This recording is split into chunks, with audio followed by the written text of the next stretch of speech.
안녕하세요. 책골라주의 조쌤입니다. 오늘은 베스트셀러 소설가이신 김영하 작가님의 여행의 이유를 추천드리려고 합니다. 이 책은 에세이집을 많이 접해보지 않으신 분들도 쉽게 읽을 수 있는 책이에요. 또한 김영하 작가님의 팬이라면 이 책을 무조건 좋아하실 겁니다. 작가님은 살인자의 기억법, 검은 꽃, 빛의 제국 등 수많은 작품들로 이미 사랑을 많이 받고 있는 분이시죠. 여행의 이유에는 저자의 개인적인 여행 스토리들이 많이 담겨 있습니다. 추천 이유는 일단 이 책이 매우 쉽다는 점이고요. 저자의 다채로우면서도 잔잔한 이야기들이 술술 읽히더라고요. 어떤 독자는 앉은 자리에서 한 번에 이 책을 다 읽었다는 리뷰도 보았습니다. 그리고 이 책을 읽으면 여행에 대한 설렘과 기대가 생겨납니다. 또한 작가가 낯선 이국 땅에서 경험했던 것들이 마치 내 자신의 여행 일기를 읽는 것처럼 공감이 되었습니다. 그만큼 작가님의 글쓰기 실력이 탁월하다는 뜻이겠죠. 다만 호불호가 조금 갈리는 면이 있었는데요. 좀 깊이 있는 통찰이나 참신한 이야기를 기대하신 분들은 이 책이 조금 약하다고 느낄 수 있을 것 같아요. 예를 들어 여행은 일상으로부터의 탈출이었다. 인생이 곧 여행이었다. 이러한 주제는 우리가 많이 봤던 주제들이고요. 여행을 하면서 경험한 다양한 환대의 스토리들도 어느 정도 예측 가능한 스토리였습니다. 이 책은 총 9개의 챕터로 되어 있는데 챕터 간의 연관성이 헐거워서 어느 챕터부터 읽어도 문제가 없을 것 같아요. 여행의 이유라는 질문에 대해 집요하게 캐묻는 형식이 아니라 큰 틀 안에서 작가가 이런저런 이야기 꾸러미들을 풀어놓는 느낌이거든요. 이 책을 어떻게 리뷰할까 저도 생각해봤는데 편하게 쓴 에세이집인 만큼 저도 3가지 느낀 점을 중심으로 편하게 리뷰해드리려고 합니다. 저자가 여행을 하는 다양한 이유들이 나오는데요. 그 중에 인상 깊었던 이유 3가지를 꼽아보았습니다. 1번, 호텔이 좋아서. 호텔이 실증날 정도로 돈이 많은 그런 소수의 사람을 빼면 과연 호텔을 싫어하는 사람이 얼마나 있을까요? 작가도 호텔을 정말 사랑하는 것 같습니다. 이 표현이 너무나 와닿았어요. 여러분 어떠세요? 우리는 슬픔을 몽땅 흡수한 것처럼 보이는 물건들로부터 완벽하게 자유롭다.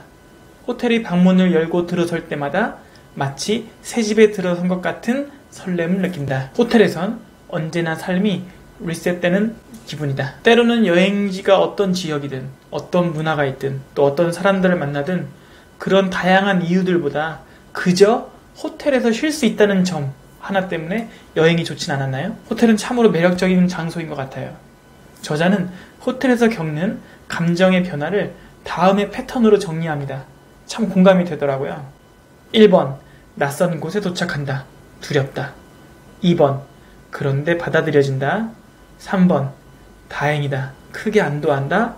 4번, 그러나 곧 또 다른 어딘가로 떠난다. 와, 저도 정말 떠나고 싶네요.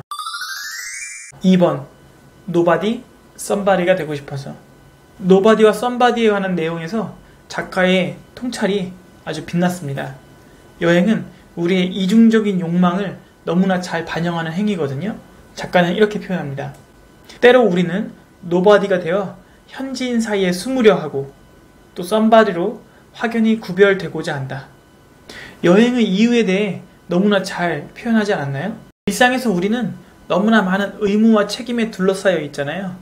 거기서 스트레스와 압박감이 우리를 지치게 만들죠. 그래서 때로는 노바디로 살고 싶어요. 그래서 떠나죠. 나의 의무와 책임들로부터 자유롭고 싶어서. 저자는 이렇게 말합니다.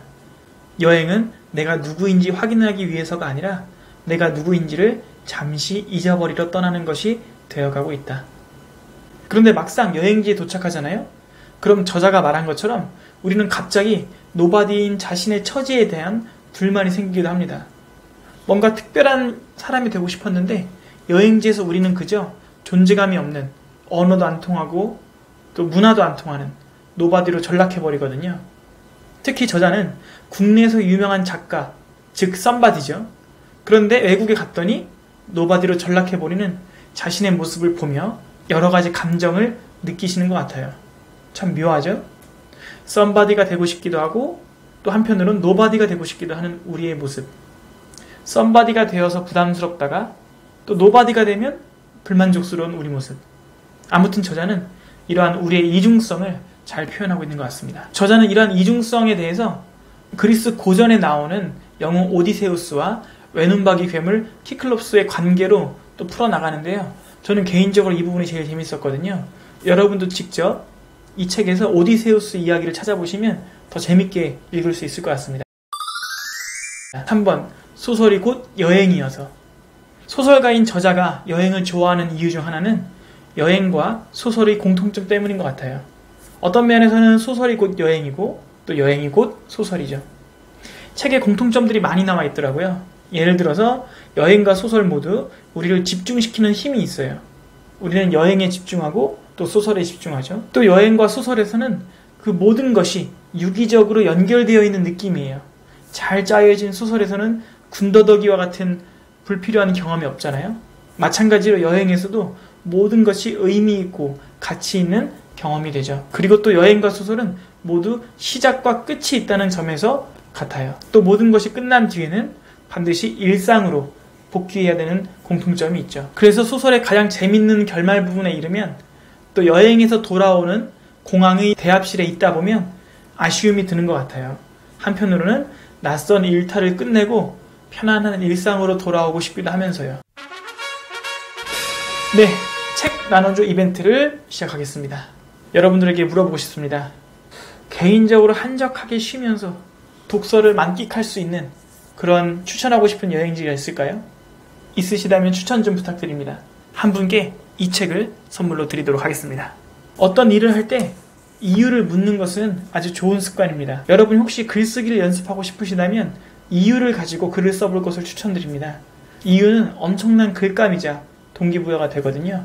내가 여행을 하는 이유, 내가 일을 하는 이유, 내가 당신을 사랑하는 이유, 내가 이것을 배우는 이유 등등. 다음 시간에는 시집을 한 권 추천드리겠습니다. 좋은 시는 우리의 마음을 치유하는 약이라고 생각이 듭니다.